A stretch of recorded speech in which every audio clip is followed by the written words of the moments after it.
The Ed Gein Story is the latest one to feature under Ryan Murphy's umbrella of real-life serial killer monsters that we've now got a Murphy Cinematic Universe on.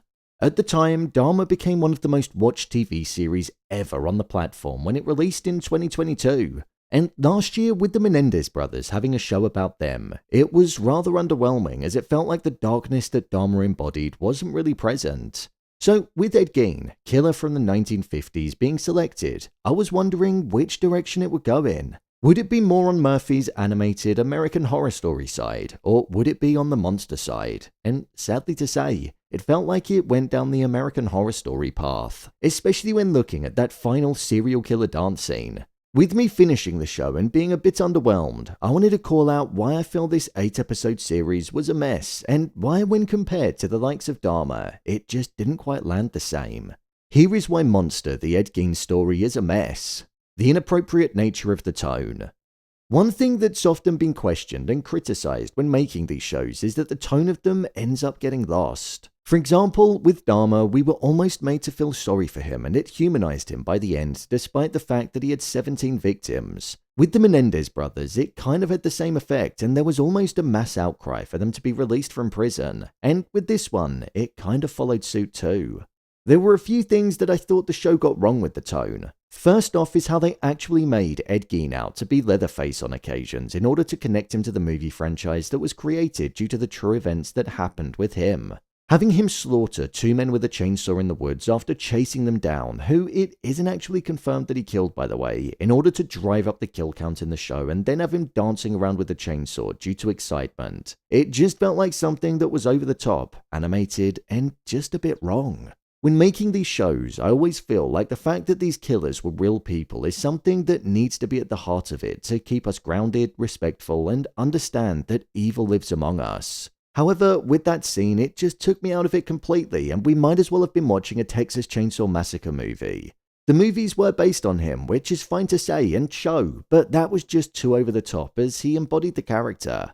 Another thing that the show did that I thought was rather odd was that they tried to make us feel sorry for him by the end of the final episode, showing us that he was a soft, kind, and obedient man when he was in the hospital and on medication to ease his schizophrenia, basically blaming everything that he did on that. Whilst the true accounts say that he was a relatively quiet individual and would follow orders when in the hospital, it was also said that he was still into some strange things whilst he was there, and he remained psychologically disturbed. So that kinda got lost, and it felt like they almost wanted us to see him as this frail old man that was kind and remorseful now.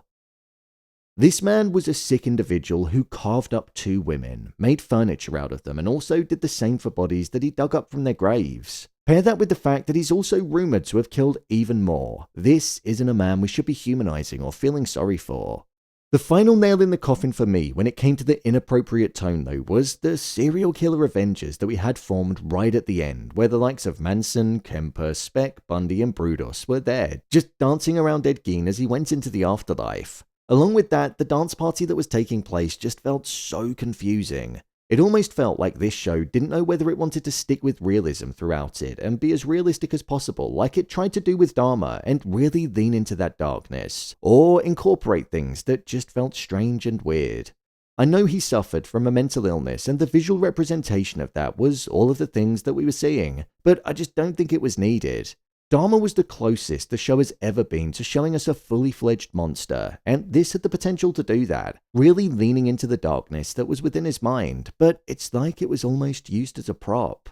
I actually think the first episode was a perfect example of how the direction of the show should have gone. It was relatively dark, it didn't have any of the strange hallucination scenes that felt so different to what we were watching, and it felt like we were understanding the mind, motivation, and background of how Ed Gein came to be this sick individual that he was. So it's a shame that it got a bit lost over time.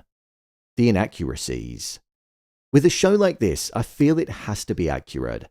This guy was real, he killed real people, and his story is something that's disgusting and dramatic enough that a dramatization of the real figure and what he did doesn't need to happen.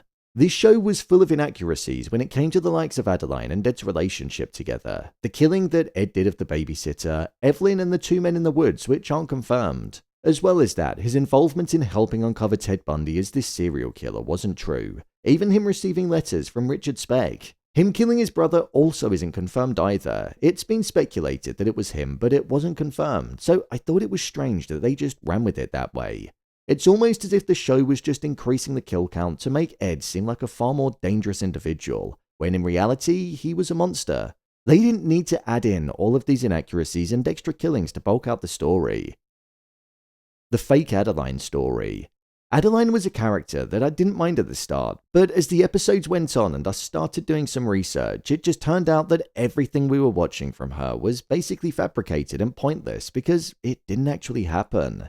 It feels like this entire section with Adeline and the romantic relationship was created based off of one small interview that Adeline did, but she later ended up retracting. Instead, when she came out with what she said was the truth, which was that she was only with Ed for around 7 months on and off and she never once entered the house, it just made the story of her telling him to be intimate with the bodies extremely strange and it held no truth whatsoever. Don't get me wrong, as a character she was interesting to follow, but it's like this character doesn't represent the true person. So I thought it was just a bit strange shoehorning her in when there wasn't much on record about her even being involved with Ed and the bodies and the killings in any way whatsoever. Even episode 5, where we branched off and watched her time in New York, it was something that I just wasn't really interested in and had no true relation to the story.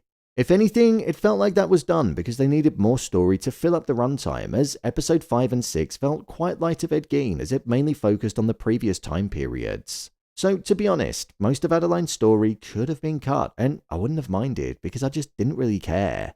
The multiple stories and its lack of focus. Now, I don't know about you, but when I tune in to watch a show about Ed Gein, I'm watching it because I want to learn about him and see exactly what he did. We got that, but at the same time, there was a large chunk of the runtime that was given to Alfred Hitchcock creating Psycho, Anthony Perkins battling with his secret of being gay, Tobe Hooper creating the Texas Chainsaw Massacre, Adeline story, which I touched on, and also Ilsa Koch, who was being viewed as the inspiration for Ed Gein. In my opinion, it took up far too much screen time than what it needed to.